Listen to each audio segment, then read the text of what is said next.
BJP should challenge all the seats. ఎక్కడెక్కడ TMC గెలిచారో అక్కడ కూడా వాళ్ళు ఛాలెంజ్ చేయాలి. చాలా క్లియర్గా 82 స్థానాల్లో టీఎంసీ ఓడిపోవడానికి కారణం సిపిఎం లేకుంటే కాంగ్రెస్. వాళ్ళు తీసుకెళ్ళిన ఓటు వీళ్ళు ఓడిపోయిన ఓట్ల కన్నా ఎక్కువ ఉంది.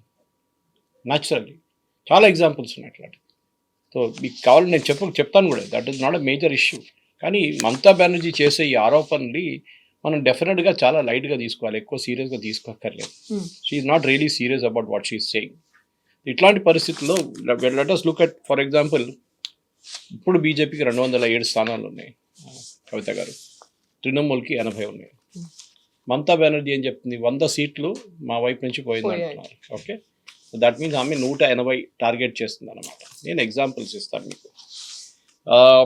ఉత్తర్పార అని కాన్స్టిట్యున్సీ, అక్కడ ఉత్తర్పారలో తృణమూల్ది శ్రీషాయ బందోపాధ్యాయ్, బీజేపీది దీపాంజన్ చక్రవర్తితో ఓడిపోయారు 8685 ఓట్లతో. అక్కడ సిపిఎం క్యాండిడేట్ 3వ స్థానంలో వచ్చిన ఆయన 17,000 ఓట్లు తీసుకెళ్ళిపోయారు, 17,136 టు బి ఎగ్జాక్ట్. అంటే ఈ మార్జిన్ కన్నా ఎక్కువ సిపిఎం క్యాండిడేట్ తీసుకెళ్ళిపోయారు. అది జరిగింది. లాస్ట్ టైం ఇంత ప్రాబ్లం లేకుండా ఈసారి మార్జిన్ థర్డ్ క్యాండిడేట్ ఎంత తీసుకెళ్తున్నారో దాన్ని బట్టి ట్రైపార్టిక్ కాంటెస్ట్ జరిగింది, ట్రయాంగులర్ కాంటెస్ట్ జరిగింది. చందానగర్ ఇంకో కాన్స్టిట్యున్సీ ఉంది.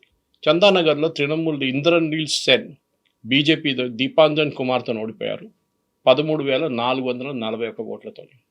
అక్కడ సిపిఎం మళ్ళీ ఈసారి కూడా సిపిఎం అక్కడ 3వ స్థానంలో వచ్చింది 22,000 ఓట్లతో, 22,760, 22,760. అంటే మీ మార్జిన్ కన్నా ఎక్కువ సిపిఎం తీసుకెళ్ళిపోయారు. So this is where the problem started. మనం దీన్ని ఇట్లాంటి చాలా ఉన్నాయి, ఎగ్జాంపుల్ చెప్పుకోకపోతే చాలా పెద్ద లిస్ట్ ఉంది. ఆధార్ ఈ 82 స్థానాలు చెప్పాను చూడండి, రెండు వైపులు చూడొచ్చు. ఒకటి సిపిఎంకి వెళ్ళింది anti Mamata Banerjee votes. CPM లేకుంటుండే క్యాండిడేట్ లేదనుకోండి, అక్కడ ఆ ఓట్లు ఎవరికి వెళ్తుంది, బీజేపీకి వెళ్తుంది. కొన్ని కాన్స్టిట్యున్సీలో, చాలా కాన్స్టిట్యున్సీలో ముస్లిం క్యాండిడేట్స్ ఉన్నారు. సో ముస్లిం క్యాండిడేట్స్కి ఓట్ వేయడానికి వీళ్ళేం చేశారు, మమతా బెనర్జీ పార్టీకి వేయకుండా ఆ ముస్లిం కాంగ్రెస్ పెట్టిన ముస్లిం క్యాండిడేట్కి ఓటేస్తారు. మనం చాలా మటుకు ఇట్లాంటి కాన్స్టిట్యున్సీ చూస్తున్నాం. మనం అస్సాంలో కూడా చూసాం ఇది. అక్కడ 18 సీట్లు కాంగ్రెస్ గెలిచారు, 17 మంది ముస్లిమ్స్.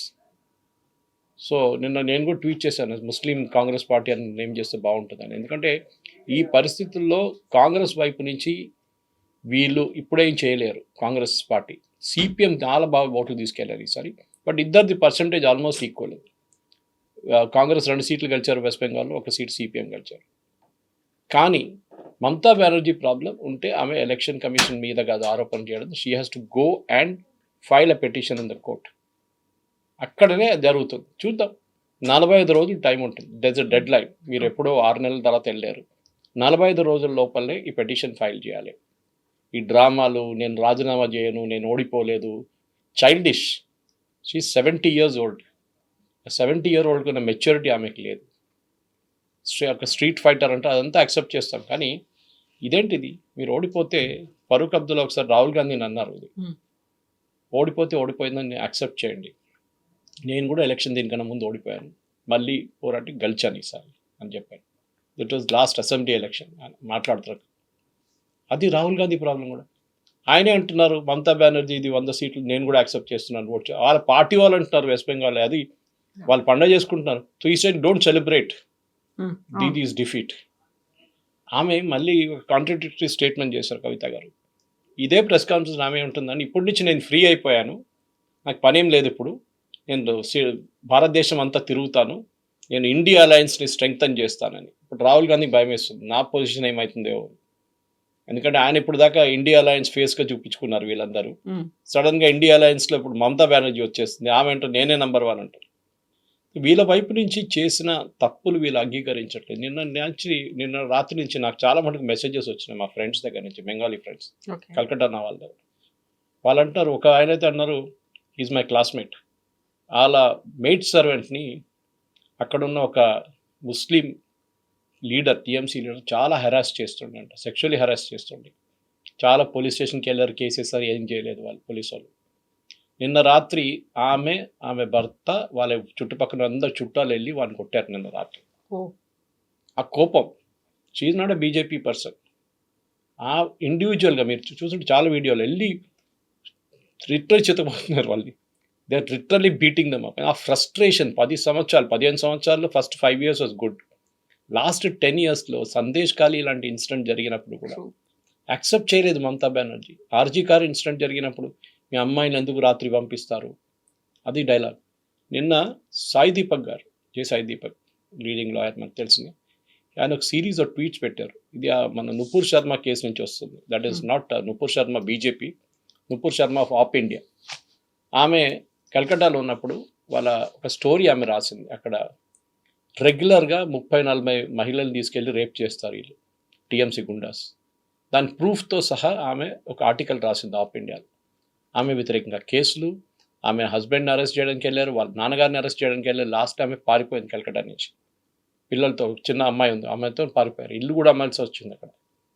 ఇల్లు తగలబెడితే అన్నారు వాళ్ళు టీఎంసీ వాళ్ళు. ఆమె రాసిన స్టోరీ తర్వాతనే సాయి దీపక్ అండ్ రామ్ జేత్మలాని అక్కడ ఉన్న ఒక ఎన్జిఓతో కలిసి కలకట్టాలో ఉన్న కలకట్టా హైకోర్టులో ఒక పిఐఎల్ వేశారు. దాని తర్వాత కలకట్టా హైకోర్టు చీఫ్ జస్టిస్ ఒక 5 judge బెంచ్ని కూర్చోబెట్టారు. 5 judge బెంచ్ ఎప్పుడు యూజువలీ ఇట్లాంటి కేసెస్ వినరు, 1 or 2 judges బెంచే ఉంటుంది. 5 judge బెంచెస్ పెట్టేసి వాళ్ళు మొత్తం డీటెయిల్గా అదంతా విన్న తర్వాత ఆల్మోస్ట్ మోర్ దెన్ 200 మహిళలు టెస్టిఫై చేశారు మా మీద ఇట్లా చేశారని చెప్పేసి. ఎస్ఐటి పెట్టారు. ఎందుకంటే ఎస్ఐటి పెట్టిన తర్వాతనే ఎస్ఐటికి కూడా వీళ్ళు డాక్యుమెంట్స్ ఇవ్వలేదు, ఎందుకంటే వాళ్ళ పోలీస్ టీమే కదా. తర్వాత ఇది సుప్రీంకోర్టుకి వెళ్ళింది. అక్కడ ఇప్పుడు కూడా పడింది. సాయి చాలా పెద్ద ఒక 20-30 ట్వీట్లు సిరీస్గా సీక్వెన్స్గా చేశారు. అది it is there on my Facebook. So అట్లాంటి ఒక్క ఇన్సిడెంట్ ఇది, ఇట్లాంటి చాలా ఇన్సిడెంట్స్ జరిగింది. సో దానికి ఇప్పుడున్న అక్కడున్న లించింగ్ మాబ్ అంటాం మనం. ఒక criminal justice system, basic justice system, మన పాత ట్రైబల్ సిస్టమ్ ఎట్లా ఉంటుంది, ఎవడుంటే వాడిని కొట్టేసేయండి చెప్పేసి ఆ పరిస్థితికి వచ్చేసారు. ఇప్పుడు అందరు పారిపోయారంట, ఎవ్వరు లేరు టీఎంసీ లీడర్లు. నిన్న ఇంకో ఆర్టికల్ వచ్చింది, అక్కడున్న ఆటో డ్రైవర్స్ మన సిఎన్జి రేట్లు పెంచినప్పుడు వీళ్ళు రేట్లు పెంచుకున్నారు. ఒకరు డబుల్ చేసేసారు, కొంతమంది ట్రిపుల్ చేసేసారు ఫేర్స్. అక్కడున్న ప్రజలకు విసుకొచ్చేసింది. మమతా బెనర్జీ అడిగితే వాళ్ళకి పార్టీ లీడర్, దీన్ని యూనియన్ లీడర్, ఆయన అన్నారంట, nothing doing, you have to pay this fair, అంతే. నిన్నటి నుంచి సాయంత్రం నుంచి ఈ ఆటో వాళ్ళందరూ పాత రేటుకి వచ్చేసారు. బీజేపీ జెండా పెట్టుకొని తిరుగుతున్నారు. That fellow is disappeared. ఆ టీఎంసీ లీడర్, ఆ యూనియన్ లీడర్ కనిపించలేదంట. ప్రజలకు చూడండి, హౌసింగ్ సొసైటీ, ఇంకో స్టోరీ హౌసింగ్ సొసైటీస్ మీద. కలకట్టాలో ఉన్న హౌసింగ్ సొసైటీస్ని వీళ్ళు ఎప్పుడు టార్గెట్ చేస్తారు టీఎంసీ, అందుకే చదువుకున్న వాళ్ళు కదా, బీజేపీకి ఓటేస్తారు వీళ్ళని చెప్పి. ఈ హౌసింగ్ సొసైటీ వాళ్ళు కూడా చాలా క్లియర్గా చెప్పారు, మేము ఓటేస్తే మమ్మల్ని కరెంటు తీసేస్తారు, నీళ్ళు తీసేస్తారు చెప్పి థ్రెటన్ చేస్తారు మమ్మల్ని వచ్చేది. ఈసారి వాళ్ళు రిస్క్ తీసుకొని ఓటేశారు. అండ్ ఇప్పుడు వాళ్ళు అదే అంటారు, now we are going to celebrate, మేము పండుగ చేసుకుంటాం అని చెప్పి నిన్న పటాకాలు కాల్చిన సీన్ చూపించారు. అది నేను ఆటో రిక్షా చెప్పాను మీకు, హౌసింగ్ సొసైటీస్ చెప్పాను, ఇండస్ట్రియలిస్ట్. నిన్న కలకట్టాలో మీటింగ్ జరిగింది పెద్దగా. They all welcomed it, because ఇంక లేకుండే ఇదైనా జరుగుతుంది. ఈ బీజేపీ అనే ఏదో డెవలప్మెంట్ తీసుకొస్తారు. అస్సాంలో జరిగింది కదా, పక్కన ఉన్న అస్సాంలో జరిగింది, ఇక్కడ కూడా రాదు, ఇక్కడున్న బీహార్లో జరిగింది పక్కన. మెయిన్ రీజన్ దీనికే అక్కడున్న ప్రజలకు వచ్చిన ఫ్రస్ట్రేషన్తోనే జరిగింది. నేను కొన్ని ఎగ్జాంపుల్స్ ఇంకా కూడా ఇవ్వగలను మీకు, అది కూడా చాలా మటుకు it is a real pointer అన్నమాట. ఎట్లా టీఎంసీని ప్రజలు ఓడించారనేది. కొన్ని కాన్స్టిట్యున్సీలో, కొన్ని డిస్ట్రిక్ట్స్లో బీజేపీ ఎప్పుడు గెలవలేదు. ఫర్ ఎగ్జాంపుల్ కల్కటాలో. ఇన్ఫ్యాక్ట్ డెరిక్ ఒబ్రైన్ ఒక స్టేట్మెంట్ కూడా ఇచ్చారు మొన్న, సాగరికా ఘోష్తో కూర్చొని, దట్ ఒక్క సీట్ అయినా బీజేపీ గెలిస్తే కల్కటాలో 11 సీట్లు ఉన్నాయి, ఒక్కటైనా గెలిస్తే నేను రిజైన్గా గుండు కొట్టుకొచ్చుకున్నాను.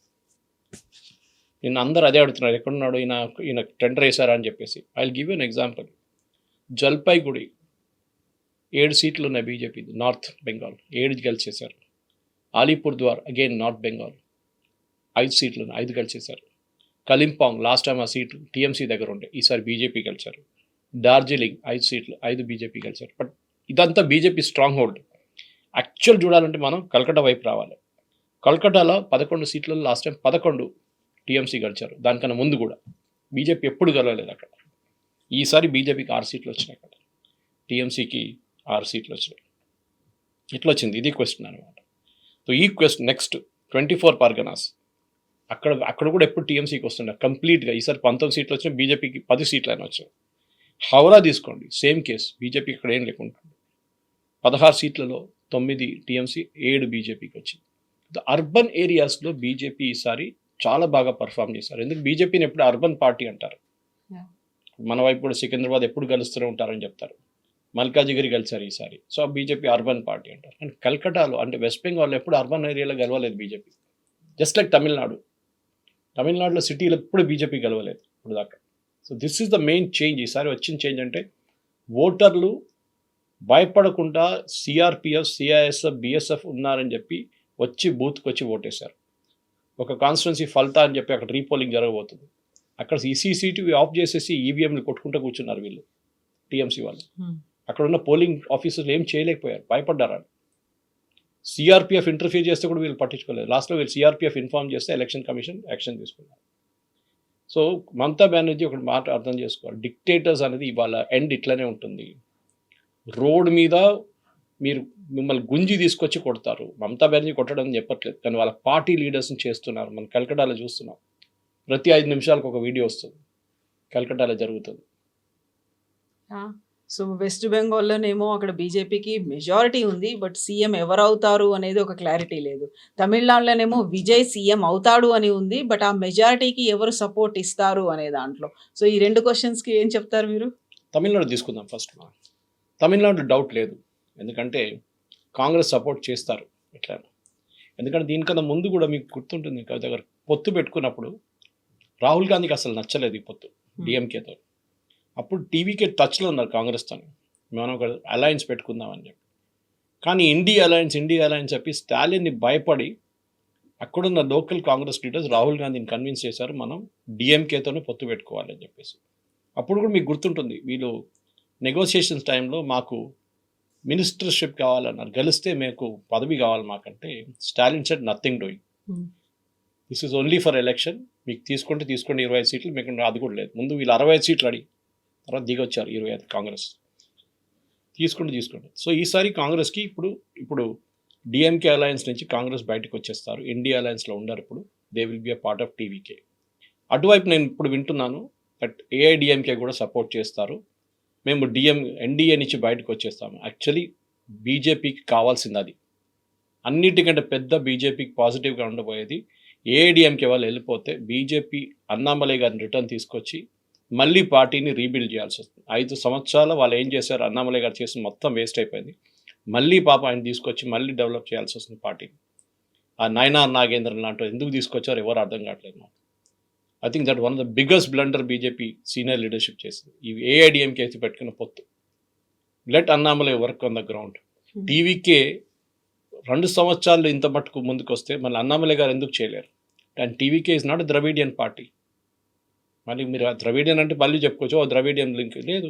Joseph Vijay is a Christian, ఆయన లీడ్ చేసిన పార్టీ గెలిచారు ఈసారి election with in just okay. Film star ఉండొచ్చు, అన్నామలై కూడా తక్కువ కాదు ఫిలిం స్టార్ నుంచి, ఆయనకున్న ఫ్యాన్ ఫాలోయింగ్ పెద్ద ఫ్యాన్ ఫాలోయింగ్ ఉంది. సో మీరు టైం ఇవ్వలేదు and you removed him from the scene just like that. అది బీజేపీ చేసిన చాలా మటుకు. నేను చాలామంది దగ్గర మాట్లాడాను నా ఫ్రెండ్స్ దగ్గర, because I studied in Chennai, నేను అక్కడ చదువుకున్నాను నేను 3 సంవత్సరాలు. వాళ్ళు కూడా ఇది చెప్పారు, బీజేపీ కార్డర్స్లో మొత్తం డిసప్పాయింట్మెంట్ వచ్చింది. చూడండి సురేష్ గారు, ఈసారి బీజేపీ ఒక్క సీటు కూడా రాదన్నారు. తగ్గిపోయాయి కదా, ఒకటే గెలిచారు, ఉదయమంగళం, దట్స్ ఊటీ సీట్ గెలిచారు. అందరూ అసలు కార్డర్స్ పనిచేయలేదు బీజేపీ. అన్నామలైని తీసేశారు, we don't want to be a part of BJP అని. అది కరెక్ట్ చేయొచ్చు, అక్కడ issue is settled. So Joseph Vijay will become the CM. ఇక్కడ నుంచి సపోర్ట్ వచ్చి 108 సీట్లు ఆయనకి అసెంబ్లీలో ప్రూవ్ చేసుకుంటారు ఆయన. వెస్ట్ బెంగాల్లో సువేందు అధికారి, దట్ నో డౌట్ నా అంచనా ప్రకారం. ఎందుకంటే ఆయన ఒక టైంలో మమతా బెనర్జీ రైట్ హ్యాండ్ ఉండే, మీకు గుర్తుంటుంది. అది చెప్తే హిమంత బిశ్వ శర్మ కూడా కాంగ్రెస్ నుంచి వచ్చేవారు. So and father Suvendu Adhikari వాళ్ళ నాన్నగారు is one of the founding members of TMC. Mamata బెనర్జీతో తోడు ఫామ్ చేసినప్పుడు ఆయన ఉన్నారు. కానీ ఆయన తర్వాత మమతా బెనర్జీతో ఉన్న డిఫరెన్సెస్లో బయటకు వచ్చేసారు. మన అందరికి తెలిసిన హిస్టరీ. లాస్ట్ టైం నందిగ్రామ్లో ఓడించారు, ఈసారి భవానీపూర్లో వెళ్ళి అక్కడ కూడా ఓడించారు. అంటే that means he has that killer instinct, leadership quality ఉంది. బహుశా